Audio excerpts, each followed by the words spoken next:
A palavra é Jesus Cristo. Terça-feira, na oitava da Páscoa, 22 de abril de 2025. Oremos. Ó Deus, que nos concedestes a salvação pascal, acompanhai o vosso povo com os dons celestiais, para que, tendo conseguido a perfeita liberdade, possa alegrar-se no céu, como agora exulta na terra. Por nosso Senhor Jesus Cristo, vosso Filho, que é Deus, e convosco vive e reina na unidade do Espírito Santo, por todos os séculos dos séculos. Amém. A primeira leitura da liturgia da palavra de hoje está no texto dos Atos dos Apóstolos, no capítulo 2, versículos de 36 a 41. O salmo responsorial será o Salmo 32, com 3 estrofes, dentre elas o refrão: transborda em toda a terra a bondade do Senhor. E o Evangelho será o de São João, no capítulo 20, versículos de 11 a 18. Pedro, depois do evento de Pentecostes, corajosamente e de uma forma totalmente outra do Pedro que já conhecíamos ao longo dos evangelhos e particularmente na sua hora mais culminante, no processo de julgamento de Jesus no palácio de Herodes, com a sua fragilidade em negar que conhecia o Senhor. Aqui aparece, claro, depois de corrigidas as vezes que negou, com uma nova declaração de eu te amo, tu sabes tudo, tu sabes que eu te amo. Aqui, nos Atos dos Apóstolos, comparece um Pedro testemunha. Corajoso, audaz, cheio da parresia, da força, da virtude, do dinamismo, do Espírito Santo, que o leva a anunciar que Jesus, que vós crucificastes, isso dito aos judeus, que vós crucificastes, Deus o ressuscitou. E quando ouviram isso, eles ficaram com o coração aflito e perguntaram aos outros apóstolos e a Pedro: irmãos, o que devemos fazer? O que devemos fazer? Isso está muito parecido com o evento do batismo no Rio Jordão, quando João Batista, anunciando a vinda do Messias, houve quem lhe perguntasse a mesma coisa. E nós, o que devemos fazer? Aqui, para Pedro, que anuncia o querigma, e aqueles que acreditam recebem o batismo, os que acreditam a pregação apostólica de Pedro, são batizados, e naquele dia se associam a eles mais ou menos 3.000 pessoas. A comunidade começa a crescer. A comunidade vai se desenvolvendo pouco a pouco, porque tudo começa devagar, de modo articulado, por iniciativa e sabedoria do próprio Deus, colocada nestes homens rudes, de uma forma paulatina, gradual, nada mágico, nada automático, tudo dentro de uma ritmia própria da própria natureza, das coisas, dos locais e dos homens e mulheres. É como vamos ver no Evangelho de São João, que relata um passo a mais dado na composição da cena do reconhecimento do ressuscitado. Maria Madalena, que está chorando perto do túmulo, que não sabe onde colocaram seu Senhor, o corpo não está mais lá dentro, e ela chora. Enquanto isso, vê um anjo, uma pessoa, e ela pensa que esta pessoa é o jardineiro dali que cuidava dos túmulos do Jardim Novo. E este jardineiro Pergunta a mulher: por que choras? Por que choras? A quem procuras? Jesus já tinha feito esta pergunta no Getsemane aos seus algozes, aqueles que iriam maltratá-lo, que iriam prendê-lo. A quem procurais? Eles disseram: a Jesus de Nazaré.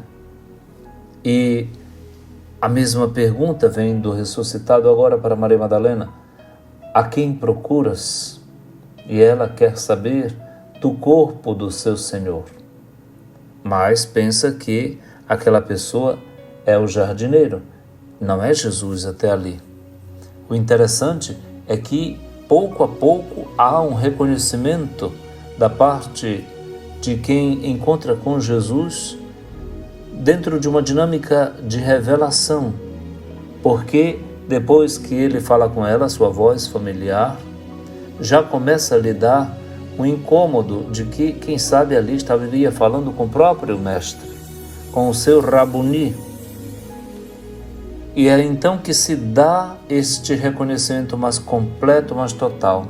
Jesus então diz: Maria.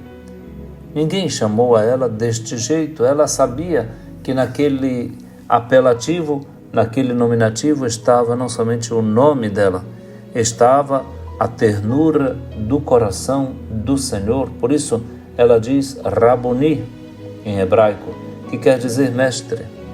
Ela quer abraçá-lo e ficar com ele.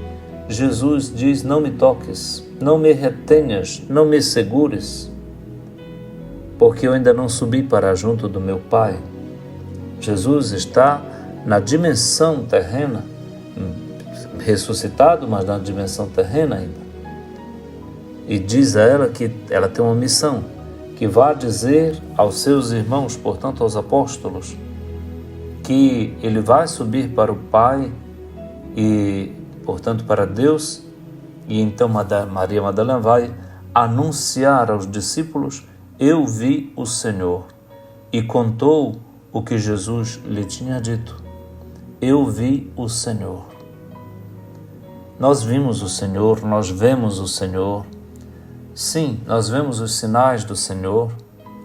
A nós precisamos anunciar isso, oferecer isso, entregar isso para alguém reproduzir e fazer o mesmo.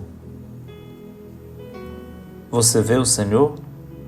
Não de modo apalhaçado, porque tem gente que quer aparecer às custas de nosso Senhor e diz que está vendo Ele em toda parede, em todo lugar, em todo pedaço de céu. Não.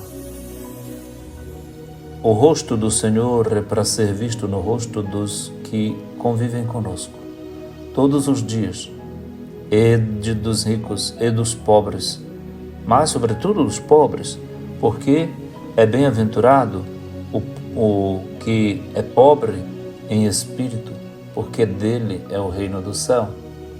Então, é aí, nas pessoas, nos sofredores, nos pecadores, nos marginalizados, que nós deveremos encontrar o rosto de Jesus, o rosto da sua misericórdia, inclusive. Nós estamos celebrando esta oitava de Páscoa dentro de um momento e de um acontecimento que nos choca desde ontem, o falecimento do Papa Francisco. E estamos lendo esses textos e nos recordando dele, da vida intensamente cristã dele, séria, radical e irradiante, catequética do Papa Francisco para todos nós. Nós agradecemos ao Papa Francisco por todo o legado que ele nos deixa. Pedimos ao Senhor e à Virgem Maria que abram as portas do céu e o acolham, e a Ele que do céu Ele ajude sua amada Igreja a ser testemunha da ressurreição, da paz na permanente missão assumida. Que Deus nos abençoe com a riqueza desses dias de Páscoa, e a todos os que pranteiam o Papa Francisco ou que se preparam como os cardeais para os trabalhos pós-funerais e sepultamento para a eleição do novo Sumo Pontífice da Igreja Católica. O Senhor abençoe sua Igreja com a paz a ela e ao mundo inteiro. Pai nosso, que estais nos céus, santificado seja o vosso nome. Venha a nós o vosso reino. Seja feita a vossa vontade, assim na terra como no céu. O pão nosso de cada dia nos dai hoje. Perdoai-nos as nossas ofensas, assim como nós perdoamos a quem nos tem ofendido. E não nos deixeis cair em tentação, mas livrai-nos do mal. Amém. O Senhor ressurgiu verdadeiramente. Aleluia, aleluia. Abençoe-lhe o Deus Todo-Poderoso, que é Pai e Filho e Espírito Santo. Amém.